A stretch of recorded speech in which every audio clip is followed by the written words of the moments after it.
What is up, y'all? Welcome back to the channel. It's time for episode 31, take 2. I already recorded this video, but because of an error, the sound was way too loud. The music was just blaring over the top of me. I didn't know how to remove it or whatever. I looked up some things. It seemed way too complicated, so I figured I'll just redo it and kind of do a digest version of it. I'm kind of annoyed because for once I didn't lie to y'all about where I was going to be in the next episode. I was right there at the Rule 5 draft. Now, it just happened. We're not too far beyond it, but I had taken us right up to the Rule 5. I got my little rundown checklist here. Everything was great. I thought it was a pretty good episode. And then I totally botched it because of the sound setting. And I know exactly what happened too. It's annoying. I was trying to get some sound to play by casting something through my browser, and I was messing with the sound settings of that browser, which just so happens to be the browser that I play my music in for the videos. Thus, it was blaring. I didn't notice it. And what's funny is I almost wish that it was good enough, right? If it had been just a little bit lower to where maybe it was louder than normal, but not oppressively loud, I could have kept it in because there's a realization with about 5 minutes left where I look over and I'm like, oh no, something really bad happened. Like I could tell. And I didn't check it over here to begin with because I never have to change those settings. They're always just locked. Anyway, let's get into it. It is December 26th here in the game. It's December 27th in real life. And so we're going to take a look at what we've done here in the off season.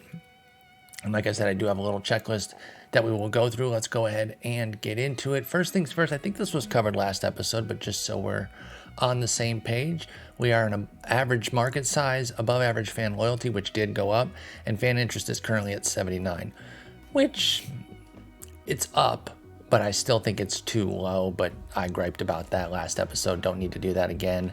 The real last episode, episode 30, not during the 31 take one. We had $32 million coming into the season. You can see into the off season. You can see now we have 8 left. A lot of that money has been spent in-house. So let's kind of take you through what's been going on here in the off season. We got a couple trades to get into, some signings, as well as one big personnel move. And I do think, again, this was in the last episode, but Bo Jackson retired as our first base coach. And now we have Ari Adut, or Adut. I'm not sure how to pronounce it 100%. A-D-U-T, Adut. I doubt it's Adut. I think it's Adut or Adut. But either way, Ari's here and he's strong. He's very, very good. Whenever you're looking at the base coaches, you're looking at the defensive teachings, or actually just the 4 teachings, because running is not a defensive aspect, but you're looking at the 4 things that they teach: catching defense, infield defense, outfield defense, and running. That's where you want strength. We could afford for him to not be good at catching, but he's outstanding at infield defense and running, and legendary at outfield defense. And guess where he's going to be on our staff? Bang. Teaching the outfield. So now we have 3 legendaries and an outstanding. Nobody's overworked. Things are looking good. Now, the staff cohesion is down to content. Part of that might be that Ari's a year 1 guy, and there aren't a lot of works well with that's kind of going hand in hand. In fact, there's only 2 people that struggle with anybody, but they struggle with personable, and that happens to be what the bulk of our guys are. So if you look at it here, Glenn O'Donnell, our scouting director, struggles with personable. 7 of our 8 guys. He's the only one that isn't personable personality. And then Scott Harris just hates himself because he struggles with personable, and he is personable. But I'm not too worried about it. They're content. It's green. That's all we need. All good there. So that was our one person. Or no, actually there was a minor league personnel signing too. If I'm being honest, I can't remember where it was. It was somewhere down here. Maybe Kirk Mendenhall. Maybe it was him. But I truly don't remember, so it can't be that big of a deal. So let's take you through what we've done here. As I mentioned, we have spent some money. So let's get into some of the signings that we've done, because a lot of that money, like I said, is gone because arbitration numbers have gone up. We have a situation where we've got guys making 2, 3, 4, 5x what they made previously. Hell, one guy I'm looking here comes close to damn near 10x what he made. So let's get into those numbers. First things first, we got Brant Herter making 1.9 mil. He was league min last year. Elpidio Perez making 3.4 mil. he was league min last year. And Jackson Jobe, he's the guy who gets close to 10x here, because league min I think is 810, and he's making 6.4 this year. So again, not quite 10x, but still pretty hefty raise there. It's closer to 8x, I guess. We do times 8, yeah, 6.48, almost exactly 8x. So those are some big jumps. And then of course our two superstars, Riley Green and Spencer Torkelson, got big ARB numbers this year. Spencer Torkelson made 3.2 mil last year. He's up to 8.5, and Riley Green more than doubled his salary from 7 mil to 14.5. And then our last big move was pretty substantial. It was a contract extension for Tariq Skubal. Signed him up for 4 years, 78 mil, so just under 20 per. He's going to get 19 this year, 17 next year. He can opt out after that if he wants. There's 20 on the table for 2029, and then a team option for 22 million with a $4 million buyout. And you know I like to tack on the team options. Sometimes I do that as a little bit of a finagling to, pump it up, and it looks a little more appealing than it is. But I don't want to say every intention, but I think that there's a good chance that we would pick up that 22 million if he's continuing to pitch how we've been having him throughout the bulk of this sim so far. And he also has some robust incentives. He gets $690,000 if he hits 180 innings or is an all-star in any season. He gets $5 million if he wins an MVP, which is very unlikely, but $1.5 million for a Cy Young, that's certainly on the table for Tariq Skubal. So I'm excited about that. And like I said, that's where the bulk of this money has gone within this year, because we haven't really been super active in the free agent market. It's an old free agent market, y'all. There's just not a whole lot out there. So I came into the season and I was looking at the club and I'm like, where can we really improve? And I landed on 2 spots. First and foremost was catcher. The thing of it is, though, I didn't want just like a solid, decent catcher. I wanted cream of the crop. If we were going to go out and get somebody, it has to be an impact guy, somebody who's really going to move the needle. And I tried. I really, really tried to do that. I looked for some of the top end guys, namely Adley Rutschman, who of course is a super duper star making 20 mil. I mean, he's amazing, switch hitter. And then Harry Ford out in Seattle, who we saw in the playoffs. He's an emerging stud himself. And those are the 2 guys I went for, and they were just too expensive. Now, I went in knowing that they were going to be expensive. I'm not an idiot. But the prices, like nothing could be done. Like I'm talking about putting the first 4 guys on our list. Like when you go into a trade and just putting the top 4 guys by overall, and that wasn't working, right? So nothing was getting done. And frankly, that's totally fair. The computer should not be giving away those guys. So, they need to be very difficult to get. In this case, I think it was basically just that they were both untouchable. I mean, the computer wasn't saying it, but they were saying it, if you know what I mean, because what they were asking was such that, like, even for foundational guys like them, too much. So I moved on from that and I said, you know what? Dylan Dingler's still our guy.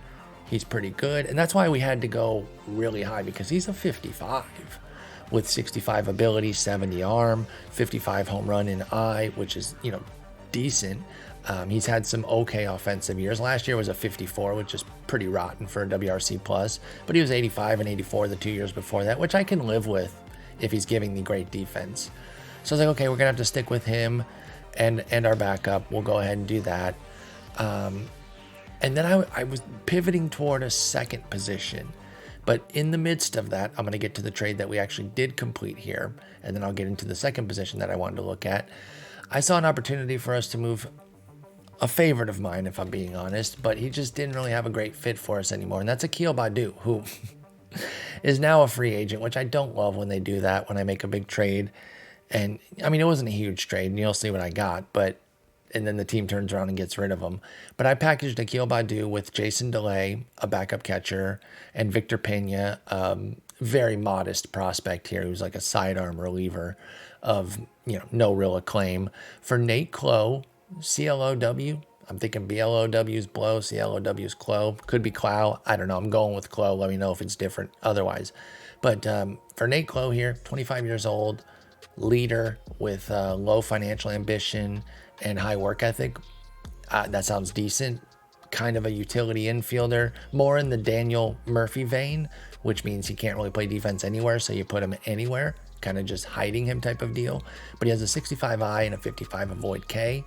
Not too bad, solid plate skills. Doesn't bring anything else with it though. 50 contact, 35 gap, 50 home run, meh.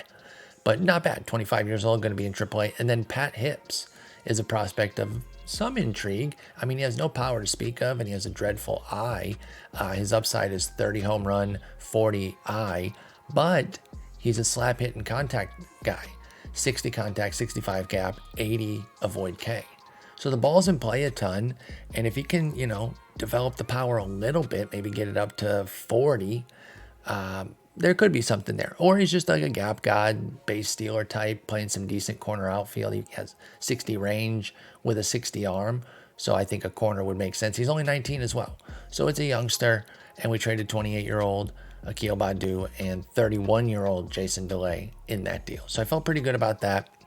Then we kind of moved a bit further. And then I went back to the board and I said, okay, there's one other position I really think we can upgrade.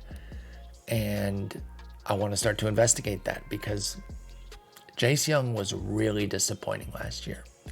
After the huge breakout 2025, we thought we had something. This is an emerging superstar. And I thought, let's build around him. He can be part of our core. And he fell on his face. He went from a 148 WRC plus to 79, y'all. And everything just kind of fell apart. Strikeout rate went up. Walk rate went up too, at least, but negligibly, just like 1 point. Power went down, the BABIP went down. I don't think that's all of it though. The BABIP going from 351 to 303, that is a big deal, but the power evaporated too. He just wasn't the guy that we saw in 2025, and we knew that coming in because in January he had a big leg cut out from under him on the scouting report. 3 categories, contact, power, and eye, all dropped from 55 to 50. That is a big change. And it took me a few years of playing this game. So I've been playing since a single digit iteration. But for a while, I used to kind of slough off, 2 or 3 -5s. That's not that bad. And then you really start to see the impact. It's like, that's a big deal. Going from above average in 3 core skills, contact, power, and eye, down to average, that's huge. So we knew coming in that was probably going to be a big deal. Now, he did get the 5 eye back in April, but it wasn't enough to save Jace Young's season. So I figure second base is somewhere that we can improve. So again, I went back to the drawing board and I was looking at top end guys thinking, hey, I want to get something special here if we're going to do this. Now, I wasn't at the top of the scale. I wasn't going for Jonathan Ornelas out in Cleveland. He's insane. Just like one of the sickest hitters, probably the sickest hitter in the game right now. Aknarf, I'm not interested in. Edwin Arroyo, I've had him before. He's great, but I wasn't really looking his way. Gunner. I was kind of going down into the second and third tier area. And so I was looking at a handful of guys, and I was running into a lot of the same situations where the prices were really high. And I was like, dang, I get it, but I don't know if I want to pay those prices.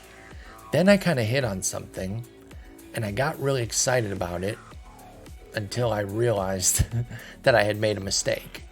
But for a moment, I was looking at a deal for Anthony Volpe in New York, and it was coming together, and I was like, oh, this isn't too bad.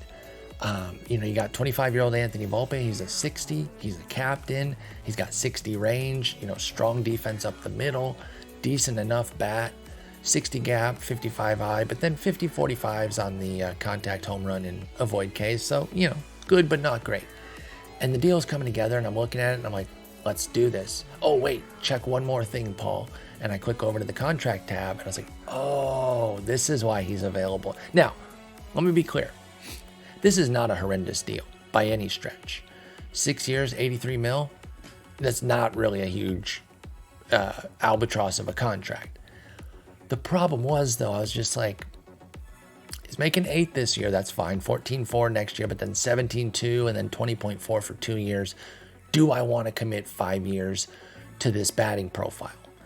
Because he's a little Jace Young update, -5 in 3 categories from really falling off offensively. And the bottom line is he's been a league average bat as is. His value is sustained by the elite base running and the strong defense. He's been a consistent 3.5 win type guy for the 4 years of this sim, but he is like I said, one bad scouting report from dropping down to like a 2.5 win type guy. So I didn't really want to get involved with that on Anthony Volpe, and I was like, well, this sucks. Again, we're kind of like not going to be able to make that big impact move. We're just going to kind of run it back with who we got, maybe make a few ancillary additions and kind of go from there. But I decided to check one more guy. And little did I know that our division mates would be the fit. Not only our division mates, but a competitor in our division, the very own Minnesota Twins. I don't want to say they came a knocking because that would imply that they offered us something, but I went knocking on their door a little bit. I said, hey, maybe you guys would be interested. I started putting together a similar deal that I had put together for Volpe for somebody named Brooks Lee. And turns out they were interested. And not only that, but the deal was pretty darn fair. And so we ended up landing on something here. And, you know, this is one of those deals where, at least the way I value things, I kind of feel like we got over on them a little bit. And listen, I don't have the hardest difficulty on trade settings, but I don't have it easy either. I'm not here to just run the computer over and have a sim where we win 10 titles in a row. That's not fun. That's boring.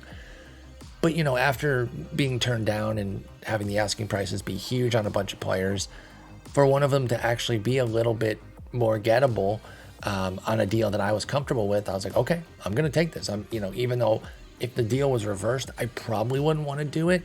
I was thinking, is it because it's super unfair, or because I don't necessarily value these guys the same way that the computer does for certain reasons? So let's get into what we gave for Brooks Lee. Actually, first, let's talk Brooks Lee. 25-year-old switch hitter, going to be 26 before the season starts. 55's down the line except for a 45 home run rating. He's an overall 65. He's got 60, 60, 55, 60 on his defense. So he's a great second baseman. Decent enough speed profile. He's not going to run a ton, but he'll be successful and a decent base runner as well. Coming off a 4.6 WAR season, just an excellent year. Really excited about a switch hitting second baseman. Well, what did it cost? It cost, but I don't think that this was crazy. The first piece that they were really interested in, the linchpin for them, was Pablo Aliendo, our backup catcher. Now look, I'm just not going to value a backup catcher to the same degree that Minnesota clearly was. He's a 65-65 on the ability and arm, and that's a big deal, and he's a leader with high work ethic and intelligence, but the bat is nothing for the 25-year-old, and I don't know that it's going to necessarily come around. Like, we still value Dingler more, and so Dingler's our starter despite being 3 years older, and I feel like we can find another backup, but he was the guy. Nothing was getting done without Aliendo being in it. Then the next two pieces were both relievers. And the simple fact is, one of the things I mention all the time to y'all is how well we're able to kind of cultivate relief.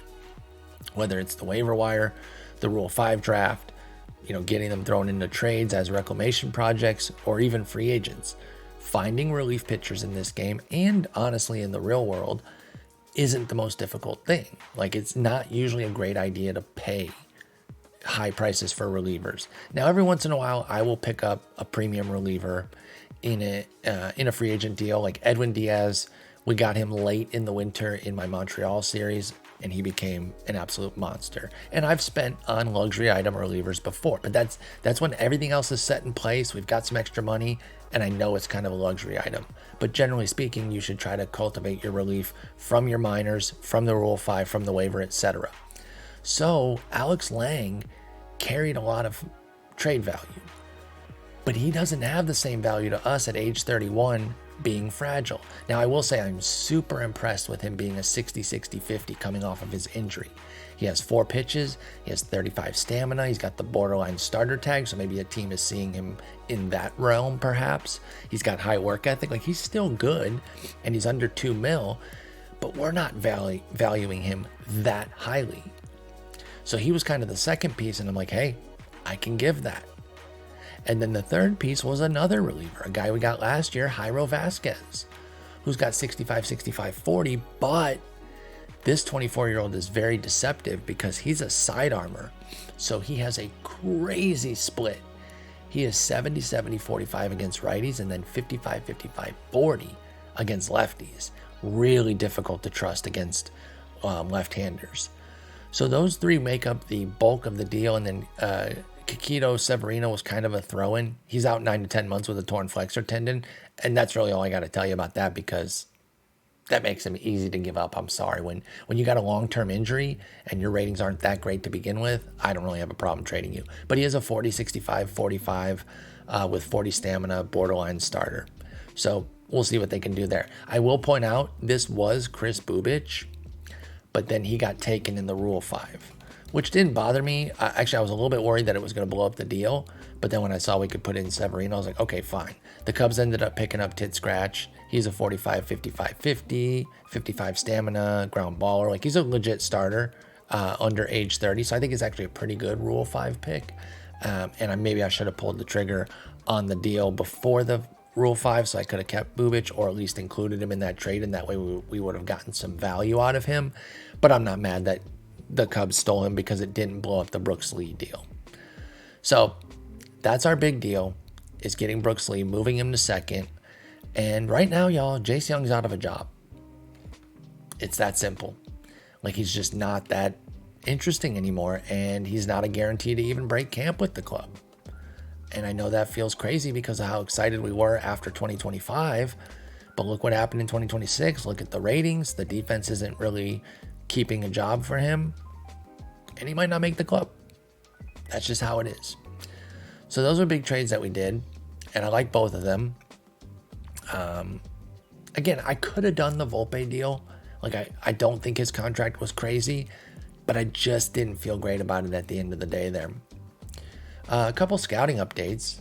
Javier Osorio, a guy that the computer has been asking about quite a bit lately, so he's like a rising prospect for us. He keeps getting positive scouting. He got a big jump in July, and he got another eye jump here in November. So he's on the rise. I mean, it's a crazy good eye. He still has a lot of development to do, but he's only 21. He's kind of pissed right now because he had a really shitty year. So he's going to repeat AA, and hopefully this keeps going well. But he's got good defense. I'm excited about him, and because the computer keeps asking about him, I'm not trading him. Sean Gamble was another guy that I wanted to check in on. Now, he was the guy that we traded in that Conrad Kaysen kind of a challenge trade, 2 prospects for one another. Let's see who can be better. I liked Gamble more when we did the deal. He had a few negative scouting reports. He's got a couple positive ones lately. Well, contact and power in July. Now, that was to his current numbers. And then he got a current contact, a potential contact, and a current eye jump here in November. So he's still hanging out. He's still not a top 100 guy. I don't regret the deal, but I'd like to see some movement here from Gamble. He'll be in high A next year. I'm hoping for a big year. So I want to update on those two. Now, I'm going to take you through the awards just to give you some idea of where some guys finished. Spoiler alert, nobody won shit. So I'm kind of I'm not bearing the lead. I'm just kind of spoiling it to let you know that, like, it's not the most important part of the episode here. But Jackson Jobe finished second in the Cy Young. I forget to who. I should have wrote that down in my notes here. Ronnie Enriquez was 6th. Tariq Skubal was 11th. And then Willie Adames was 9th in MVP. Spencer Torkelson was 11th. Riley Green was 13th. And then Elpidio Perez was 6th in reliever of the year. So we had guys placed in a bunch of spots, but nothing that really moved the needle. Like I said, second for Jackson Jobe. Actually, since he was second, I will go back and look that up. I can cycle back to the news here in November. We'll find it real quick. Top manager, top pitcher. AL presents top pitcher to Carlos Rodon. And Rodon kind of steamrolled it, so it wasn't even necessarily a close first and second. He got 24 of the first place votes to Jobe's 6. And he had 214 innings of a 3.12 ERA and a 1.20 whip. That's now 2 Cy Youngs for Carlos Rodon, so I would say that he's earned his value for New York. Jobe, by the way, had 200 innings of a 3.14, 1.17. So his rates were better, but fewer innings. So I don't know. It could have been closer, but I'm not like pissed off that he didn't win or anything. So we had some decent showings, but no awards to speak of, and no Gold Gloves or Silver Slug or Platinum Sticks. I do like the Platinum Stick name that they go with. All right, and then the draft lottery just happened. So I think I can actually show that here. Let me see where that is. Where is, oh, lottery. So the Angels held the #1 spot. Then it went Texas, San Francisco, the Yankees, Braves round out the top 5. The Royals are there in 6, so it shows the top 6 here. So the Yankees jumped up from 16 to 4. The A's fell from 2 to 7. And then just some random jumbling here. Oh, and I forget. Oh, yeah, it was the A's. The A's had the 2 spot. They fell to 7. Then you can see the Rangers move from 4 to 2. Giants from 6 to 3. Braves hold 5. And then the Royals move from 3 down to 6. But the real big move was, of course, the Yankees jumping up from 16. That's bullshit. And then we have the Rule 5 draft, which is now done. You didn't miss much, so I'm not mad that part, like, if it had been like some detailed one where we took like 3 picks and I dove in and I analyzed a bunch of guys, I'd probably be more angry about losing the video. But because we just took one guy and it wasn't really that deep, I can just let you know we got Carlos Vargas. I almost didn't take him because I was like, do we really need another reliever? But he's really talented. He's a 60 with 65 upside. He's got 35 stamina, 65 stuff, 75 movement, 45 control. So your standard reliever who doesn't really know where it's going, but when he can command it, it's great. Did we need another reliever? No. Even after the Brooks Lee trade where we traded Vasquez and Lang, we probably still didn't need another reliever because we did call up some guys from the minors. But hey, worst case is if we don't need them, we give them back to the D-backs. So it's fine. I'm not too worried about it. But we did bring up Joel Baez. He's going to get a look. And we'll see what he can do. And Angel Felipe, 29 years old. He's probably overdue for a look. Although, never mind. No, he played in 2025. And he was bad. So he got his opportunity, but he's going to get another one, and we'll see what he's able to do. But yeah, Vargas, I figured, throws 99 to 101 with extreme ground ball. He's kind of nasty. We'll see what we can do. Oh, let's see if the personnel like him. The manager, how does he feel about Vargas? He's average with him. Okay, that's a bummer. What about Brooks Lee? Okay, he's got a good relationship with Brooks Lee. And then the bench coach, A-Rod, he has a good relationship with Lee and Vargas. And then we'll look at pitching coach Eric Bates with Vargas. He's good, okay. And then hitting coach Joey DeMonte with Brooks Lee. Come on, give me some. Oh, he's got an excellent relationship. Let's go. Okay, that could be nice. Because, I mean, if you add anything to this, right? Oh, I said he's 55s down the line except for 45 home run. Turns out he's got 60 avoid K. Sorry, I saw the 4 green bars. I thought they were even. My bad on that. But if he could add, I mean, even 5 to the home run would be amazing. But if he sprinkles a couple +5s on the profile, oh my goodness. But even if he just status quo would work too. I'm not trying to be a greedy Gus. So that could be really nice. I'm glad the coaching really does well with our 2 new additions here. So the interesting thing, now that I've had to re-record this, is I learned that I took an hour. Well, I think it was 40 minutes to be honest. 40 minutes to do what and now I've done that in 28. So I cut off about 12 minutes because I think that's about it here. So the digest version was a bit quicker.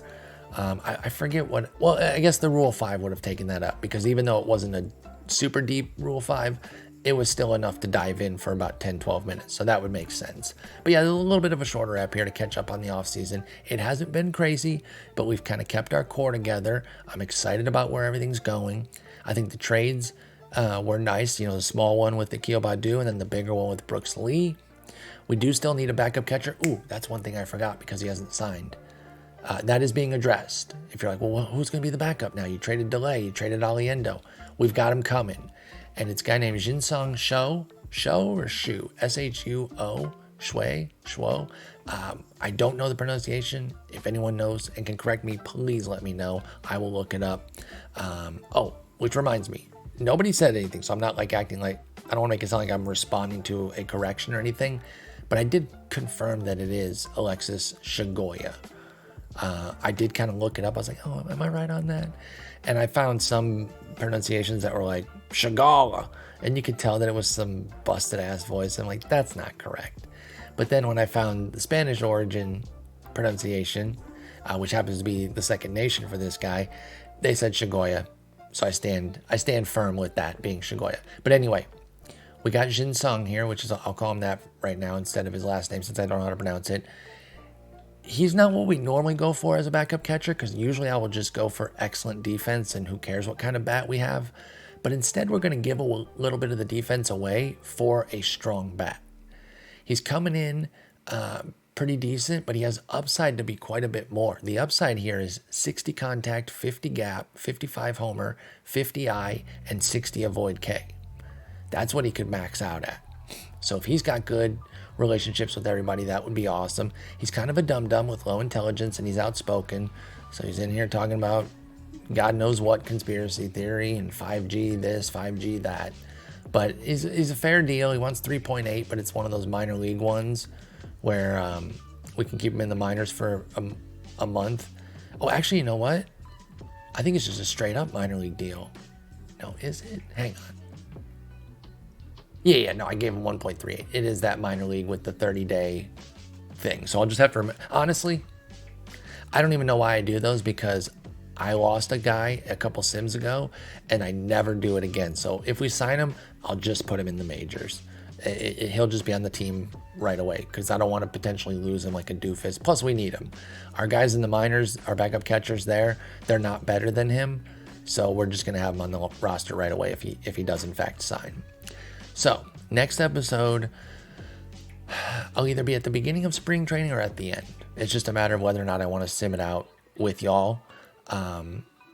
I think I have a sneaking suspicion that we could get some money at preseason, because if you didn't notice, if you were second screening, when I came over here to show the fan market and everything, our financials are looking good. We raised prices by 5.4% on tickets, and tickets are flooding in. Season ticket projections up 43%. Average attendance is up 28%. Projected revenue per game is up 37%. So things could be popping off financially, and I wonder if we get a little kickback of money here in late January, excuse me.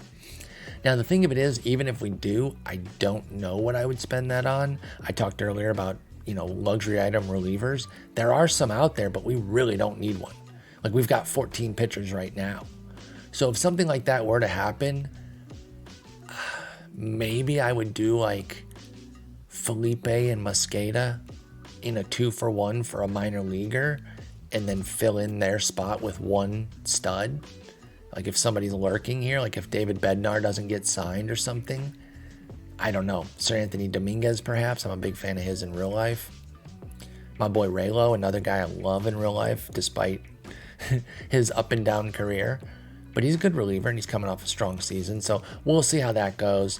And then let me know in the comments, do you want to go through the spring training process, or are you fine with me coming back and it's just at opening day? Because I'm hit and miss on those. Like, I don't know that it's great to go through that. I kind of do the same thing every year. I go a couple weeks, make my first wave of cuts, go a couple more weeks, make the next wave of cuts, set the team, and then we go.